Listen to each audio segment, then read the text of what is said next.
নমস্কাৰ welcome to জ্ঞান পোহৰ আশা কৰিছোঁ আপোনালোক সকলো ভালে আছে আজি মই আসাম ইউনিভাৰ্চিটিৰ বিএড এন্ট্ৰেন্সৰ কথা আলোচনা কৰিবলৈ আহিছোঁ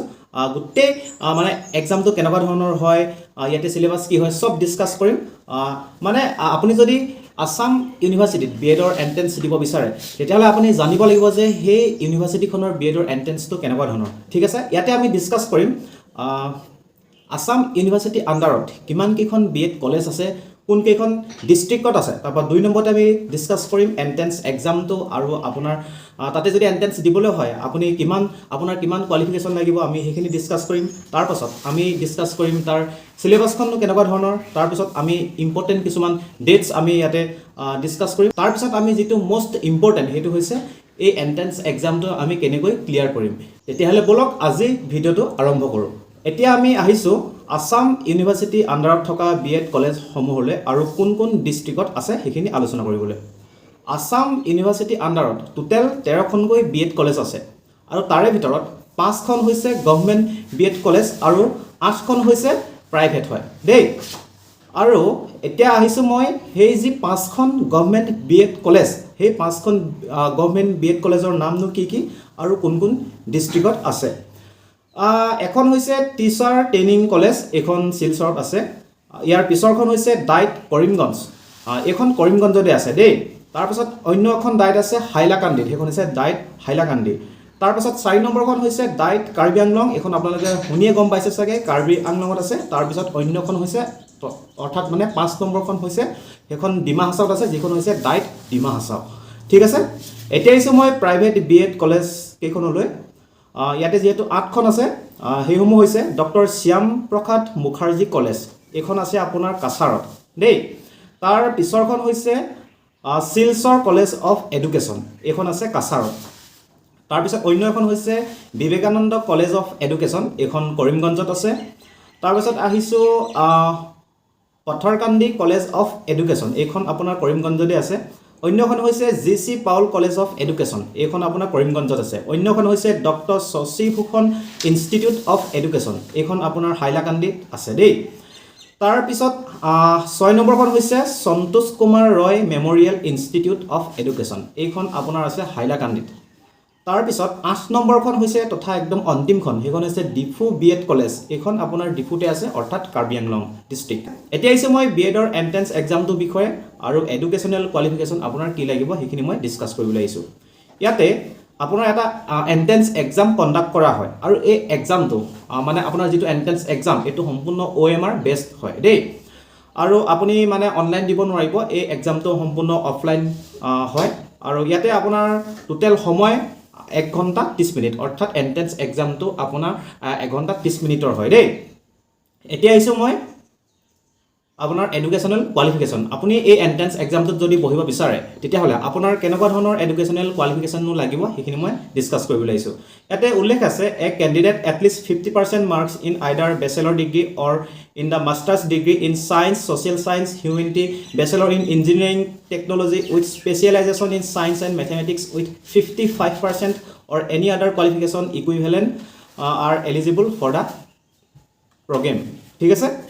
আৰু যি সকল এপিয়াৰ্ড ক্যান্ডিডেট আছে মানে যি সকলে বৰ্তমান মানে আপোনাৰ বিএ বিএসসি বিকম অথবা মাস্টাৰ ডিগ্ৰী কৰি আছে কিন্তু তেওঁলোকৰ কমপ্লিট হোৱা নাই তেওঁলোকেও এই এন্ট্ৰেন্স এক্সামটোত বহিব পাৰিব ঠিক আছে কিন্তু কথাটো হৈছে কি যেতিয়া এই এন্ট্ৰেন্সটোৰ মানে ৰিজাল্ট দিব সেই ৰিজাল্ট দিয়া কিন্তু আগতে আপোনালোকে মানে সেই আপুনি বিএ বিএসসি বিকম বা মাস্টাৰ ডিগ্ৰী কৰি আছে যে হেতু আপোনাৰ ক্লিয়াৰ হৈ যাব লাগিব আৰু আপোনাৰ মাৰ্কস কিন্তু তাতে লাগিব আপোনাৰ 50% দেই এতিয়াহে আপুনি তাৰ পিছত মানে এন্ট্ৰেন্স এক্সামটোৰ ৰিজাল্ট দিয়া পিছত আপুনি গৈ কলেজসমূহত এপ্লাই কৰিব পাৰিব ঠিক আছে এতিয়া আহিছো মই সিলেবাসখনলৈ সিলেবাসখন ইয়াতে 4টাকৈ পাৰ্ট আছে দেই আৰু ইয়াৰে প্ৰথম যি দুটা পাৰ্ট এই পাৰ্ট দুটাত আটাইতকৈ বেছি ওয়েটেজ আছে অৰ্থাৎ 60% মাৰ্কস অকল হে প্ৰথম পাৰ্ট দুটাৰ পৰা আহে গতিকে হে পাৰ্ট দুটা আপুনি বহুত ভালকৈ পঢ়িব লাগিব আৰু পিছৰ পাৰ্ট দুটাৰ পৰা 40% মাৰ্কস আহে তেতিয়ালে বলক আমি হে পাৰ্ট কিটানো কি আমি ডিসকাস কৰো ইয়াতে 1 নম্বৰতে আছে টিচিং এপ্টিটিউড গতিকে টিচিং এপ্টিটিউড তাৰ পিছত 2 নম্বৰতে আছে ইস্যুজ ৰিলেটেড টু এডুকেশ্যন গতিকে এই দুটা টপিকৰ পৰা অনলি এই দুটা টপিকৰ পৰাই 60% মাৰ্কছ আহিব গতিকে এই দুটা টপিক আপুনি বহুত ভালকৈ পঢ়ি যাব লাগিব এতিয়া আমি বলক টিচিং এপ্টিটিউডৰ পৰা কি কিনো আহিব আমি ডিসকাস কৰোঁ টিচিং এপ্টিটিউডৰ পৰা আপোনাৰ mainly nature of teaching and it's characteristics তাৰ পৰা আহিব তাৰপিছত আহিব আণ্ডাৰষ্টেণ্ডিং লাৰ্নাৰ্ছ নিড অৰ্থাৎ আমাৰ লাৰ্নাৰ্ছসকলৰ নিডনো কি তেওঁলোকৰ মানে প্ৰয়োজনীয়তানো কি আছে সেই তাৰ ওপৰতো কুৱেশ্যন অহা দেখা পোৱা যাব তাৰপিছত আহিব জেনেৰেল আণ্ডাৰষ্টেণ্ডিং এবাউট টিচিং তাৰ পৰা আহিব তাৰপিছত আহিব লাৰ্নিং এণ্ড ইভালুৱেশ্যন তাৰ পৰা আহিব তাৰপিছত আহিব মেথডছ অফ টিচিঙৰ বিভিন্ন ধৰণৰ মেথডছ আছে তাৰ পৰাও কুৱেশ্যন অহা দেখা পাব তাৰপিছত আহিব টিচিং এপ্ৰ'চেছ এণ্ড ষ্ট্ৰেটেজিছ তাৰ পৰা আহিব তাৰপিছত আহিব ক্লাছৰুম ইণ্টাৰেকশ্যন ষ্ট্ৰেটেজিছ তাৰ পৰা কুৱেশ্যন অহা দেখা পাব আৰু আপোনালোকে এই টিচিং এপ্টিটিউডৰ কাৰণে যদি এখন আপুনি ই বুক ল'ব বিচাৰে তেতিয়াহ'লে আপুনি এই ই বুকখন আপুনি বাই কৰিব পাৰে এখন সম্পূৰ্ণ মই নিজেই বনাইছোঁ যদি আপুনি এই ই বুকখন ল'ব বিচাৰে তেতিয়াহ'লে আপুনি এই নাম্বাৰটোত 59 ৰুপিজ জিপে কৰি তাৰ ৰিচিপ্টটো এই একেটা নাম্বাৰতে আপুনি হোৱাটছএপত পঠাই দিব আৰু পঠাই দিয়া 24 ঘণ্টাৰ ভিতৰত আপুনি আপোনাৰ হোৱাটছএপত এই ই বুকখন লাভ কৰিব ঠিক আছে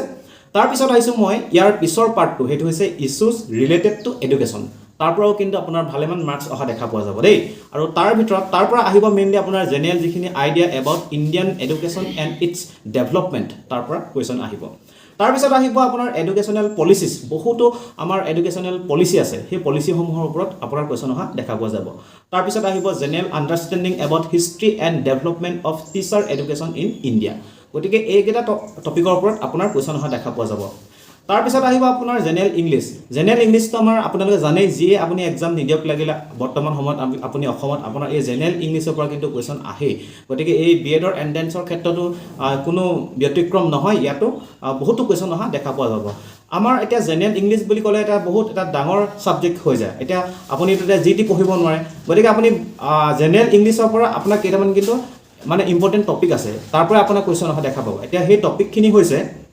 ৰিডিং কম্প্ৰিহেনশ্যন তাৰ পৰা আপোনাৰ কুৱেশ্যন আহিব তাৰপিছত আহিব টেন্স আপুনি ভালকৈ চাই যাব লাগিব তাৰপিছত আপোনাৰ আহিব এৰৰ্ছ আপুনি তাৰ পৰা কুৱেশ্যন অহা দেখা পাব তাৰপিছত আপোনাৰ চেণ্টেন্স ৰিএৰেঞ্জমেণ্ট সেইখিনি আপুনি ভালকৈ চাই মেলি যাব লাগিব আপোনাৰ চেণ্টেন্স হয়তো আপোনাক এনেকৈ দি দিব আপোনাৰ উল্টা পুল্টাকৈ আপুনি সেইখিনি ৰিএৰেঞ্জ কৰিব লাগিব ফিল ইন দ্য ব্লেংকছ আপুনি আপোনাক মানে খালী ঠাই দিব আপুনি সেইটো ফিল কৰিব লাগিব ঠিক আছে তাৰপৰা চিননিম এণ্টনিমছ সেইবোৰ আপোনালোকৰ হয়তো আহি আপোনাক গম পায় তাৰপিছত ওৱান ৱৰ্ড ক্ৰিয়েশ্যন তাৰ পৰা কুৱেশ্যন অহা দেখা পোৱা যাব ঠিক আছে তাৰপিছত আৰু 4 নম্বৰ যিটো পাৰ্ট সেইটো হৈছে জিকে ছেকশ্যন আৰু কাৰেণ্ট এফেয়াৰ্ছ এইটো বহুত বেছি ইম্পৰ্টেণ্ট হয় আপোনালোকে হয়তো পঢ়ি থাকে বেলেগ এক্সাম দিবৰ কাৰণেও আৰু গতিকে আপোনাৰ বিএডতো আপোনাৰ ইয়াৰ পৰা কুৱেশ্যন অহা দেখা পাব এই জিকে ছেকশ্যনত কিন্তু মেইনলি আপোনাৰ যি ইণ্ডিয়ান হিষ্ট্ৰী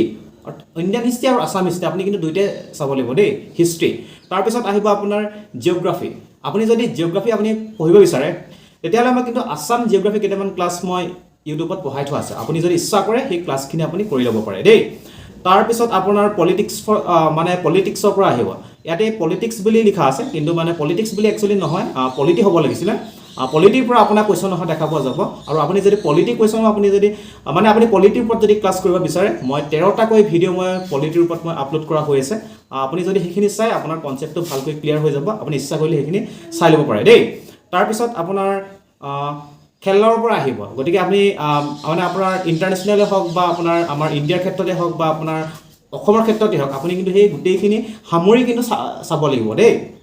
তাৰপিছত আহিব আপোনাৰ জেনেৰেল ছায়েন্সৰ পৰা আহিব তাৰপিছত কাৰেণ্ট এফেয়াৰ্ছ সেইটোতো আপুনি সদায় আপডেটেড থাকিবই লাগিব আপোনাৰ ডেইলি আপোনাৰ ওচৰে পাজৰে কি হৈ আছে দেশত কি হৈ আছে আপুনি সেইখিনি বস্তু আপুনি মনত ৰাখিব লাগিব সেইখিনি বস্তু আপুনি চাব লাগিব ঠিক আছে তাৰপিছত আপোনাৰ ষ্টেট কালচাৰ এণ্ড আৰ্টৰ ওপৰত কুৱেশ্যন অহা দেখা পোৱা যাব তাৰপিছত ইণ্ডিয়ান কনষ্টিটিউশ্যন আপোনাৰ যে এই পলিটি আৰু ইণ্ডিয়ান কনষ্টিটিউশ্যন এইকেইটা বেলেগ বস্তু নহয় এইকেইটা আপুনি একেই বুলি ধৰিব পাৰে আপুনি পলিটি যদি ভালকৈ পাৰে আপুনি ইণ্ডিয়ান কনষ্টিটিউশ্যন পাৰিবই গতিকে পলিটি আৰু ইণ্ডিয়ান কনষ্টিটিউশ্যন দুইটা মানে বস্তুকেইটা অলপ একে বুলি আপুনি ধৰিব পাৰে গতিকে সেইখিনিৰ ওপৰত আপুনি ক্লাছ কৰিব বিচাৰিলে আপুনি মোৰ এই ভিডিঅ'কেইটা চাব পাৰে তাৰপিছত আহিব আপোনাৰ ৰিজনিং এণ্ড মেণ্টেল এবিলিটিছ তাৰ পৰা আপোনাৰ কুৱেশ্যন আহিব তাৰ পৰা মেইনলি আপোনাৰ কোডিং ডিকোডিং তাৰপিছত directions series completion cubes and ডাইচেছ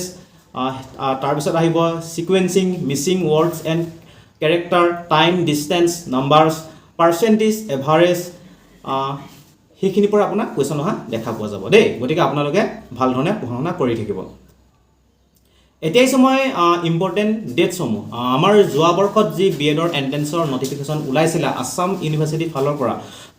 আমি সেই ডেটকেইটা ডিছকাছ কৰিম মানে আশা কৰা হৈছে এই বৰ্ষতো প্ৰায় মানে তেনেকুৱাই আশে পাশে ওলাব গতিকে সেই ইম্পৰ্টেণ্ট যিখিনি ডেটছ সেইখিনি আমি চাই লওঁ এবাৰ যোৱা বৰ্ষত আপোনাৰ যি অনলাইন এপ্লিকেশ্যন ফৰ্মখন সেই ফৰ্মখন আপোনাৰ ফিল আপ কৰিব পাৰিছিল 14 মে'ৰ পৰা দেই আৰু 14 মে'ৰ পৰা 30 মে'লৈকে ফিল আপ কৰিব পাৰিছিল তাৰপাছত বি এডৰ যিটো এণ্ট্ৰেঞ্চ এক্সাম এই এক্সামটো হৈছিল আগষ্টত গতিকে এই বৰ্ষতো আশা কৰা হৈছে হয় জুলাই লাষ্টলৈ নহ'লে আগষ্টতে হ'ব ঠিক আছে তাৰপিছত আহিছোঁ মই মষ্ট ইম্পৰ্টেণ্ট পাৰ্টটোলৈ সেইটো হৈছে কেনেকৈ এই বি এড এণ্ট্ৰেঞ্চ এক্সামটো আপুনি ক্লিয়াৰ কৰিব এইটো বহুত বেছি ইম্পৰ্টেণ্ট হয় ঠিক আছে আপুনি কি কৰিব লাগিব আপুনি নিজকে প্ৰথম বিশ্বাস কৰিব লাগিব আপোনাক হয়তো কোনো একো বিশ্বাস কোনো নকৰিব পাৰে ঠিক আছে আপোনাক হয়তো বহুতে ডিমোটিভেট কৰিব পাৰে যে আপুনি বি এডৰ এণ্ট্ৰেঞ্চটো বহুত টান হয় আপুনি চিট নাপাব পাৰে সেনেকৈ আপোনাক ক'ব পাৰে কিন্তু আপুনি নিজকে বিশ্বাস কৰিব লাগিব যে হয় মোৰ কাৰণে এটা চিট আছে মই পঢ়িম মই পাছ কৰিম আপোনাক মই কোনো মটিভেশ্যন দিয়া নাই কিন্তু এইটো ৰিয়েল ফেক্ট হয় আপোনাক হয়তো বহুতে ক'ব যে আপুনি পাছ কৰিব নোৱাৰে কিন্তু আপুনি নিজক বিশ্বাস প্ৰথম কৰিবই লাগিব আপুনি বিশ্বাস কৰিহে আপুনি এই ফিল্ডখনত আপুনি নামিব লাগিব ঠিক আছে তাৰ পিছতো হৈছে কনসিষ্টেন্সি আপুনি মানে আপোনাক মই আপোনালোকক আগৰ ভিডিঅ'বিলাকতো কৈ আছোঁ একেকেইটা কথাকে গতিকে আপুনি কনসিষ্টেন্সি আপুনি মেইনটেইন কৰিবই লাগিব এনেকুৱা নহয় যে আপুনি এদিন পঢ়িছে 10 দিন নাই পঢ়া সেনেকৈ কৰিলে আপুনি বি এড এণ্ট্ৰেঞ্চ কেতিয়াও পাছ কৰিব নোৱাৰে ঠিক আছে এনেকুৱা বহুত ল'ৰা ছোৱালী আছে যিবিলাকে ডেইলি পঢ়ি থাকে গতিকে আপুনি ডেইলি যিমান সময় পাৰে আপুনি যদি ডেইলি 2 ঘণ্টাও পাৰে এটলিষ্ট কিন্তু আপুনি ডেইলি পঢ়িব লাগিব তেতিয়াহে আপুনি এই এণ্ট্ৰেঞ্চ এক্সামটোত আপুনি এটা ভাল ফলাফল দেখাব পাৰিব আপুনি এটা চিট ল'ব পাৰিব আৰু আপুনি দুবছৰীয়া এই বি এড কোৰ্চটো তেতিয়া আপুনি কৰিব পাৰিব ঠিক আছে তাৰপিছত most important হেতু হৈছে ৰিভিজন yes আপুনি more and more আপুনি ৰিভিজন কৰিব লাগিব আপুনি কিমানখিনি পঢ়িছে আপুনি কিমান বেছি পঢ়িছে তাতকৈ বহুত বেছি ইম্পৰ্টেন্ট আপুনি সেই পঢ়াখিনি কিমান বেছি ৰিভিজন কৰিছে ঠিক আছে আপুনি যিমান পাৰে সেই একেখিনি বস্তুকে আপুনি ৰিভাইজ কৰি থাকক ৰিভিজন মাৰি থাকক তেতিয়া আপোনাৰ চাব আপুনি বহুতখিনি বস্তু আপুনি আপোনাৰ ক্লিয়াৰ হৈ গৈছে কাৰণ আমি এক্সামত দেখা পাওঁ যে আমি কিছুমান বস্তু পঢ়ি আহো বা আগতে সেইখিনি বস্তু দেখি আহো ৰিভিজন নকৰাৰ দুখত আমি সেই বস্তুখিনি পাহৰি যাওঁ এনেকুৱা হয় যে এই বস্তুটো মই আগতে দেখিছিলো কিন্তু মই বৰ্তমান ভালকৈ পঢ়া নাই সেইটো কি হয় হেতু একমাত্ৰ আপোনাৰ ৰিভিজন নকৰাৰ দুখত হয় গতিকে আপুনি যিমান পাৰে আপুনি পঢ়া বস্তুখিনিকে বাৰে বাৰে ৰিভিজন কৰক ঠিক আছে গতিকে আসাম ইউনিভাৰ্চিটিৰ ওপৰত ইমানখিনি আছিল যি বি এডৰ এণ্ট্ৰেঞ্চ তাৰ ওপৰত ইমানখিনি আছিল বাকি আজিলৈ আহিছো আৰু আপুনি এই ভিডিঅটো চাই কেনেকুৱা পালে কমেন্ট সেকশনত জনাব ভিডিঅটো ভাল পালে নিশ্চয় এটা লাইক কৰিব আপোনাৰ বন্ধু বান্ধৱীয়ে যদি এই বৰ্ষত বি এডৰ এণ্ট্ৰেঞ্চ দিবলৈ গৈ তেতিয়াহ'লে তেওঁলোকৰ লগত এটা শ্বেয়াৰ কৰি দিব বাকি ইয়াৰ পিছত আৰু মই ইম্পৰ্টেন্ট যিবোৰ নটিচ বা কিবা কিবি সেইখিনি মই দি থাকিম গতিকে আপোনালোকে যাতে সেইখিনি মিছ নকৰে তাৰ কাৰণে এই চেনেলটি সাবস্ক্ৰাইব কৰি ল'ব ধন্যবাদ